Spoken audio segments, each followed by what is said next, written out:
That was a really fun song to play. I consolidated those 16th note rhythms, those 16th note patterns with ghost notes.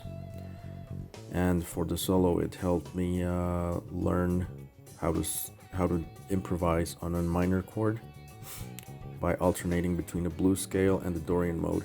That's what gave the solo its special sonority. Now the next song I'm gonna do, I still haven't decided. It may be between Red Savo or Hola. So I'll let you guys know. Thank you for sticking around, and I'll see you soon.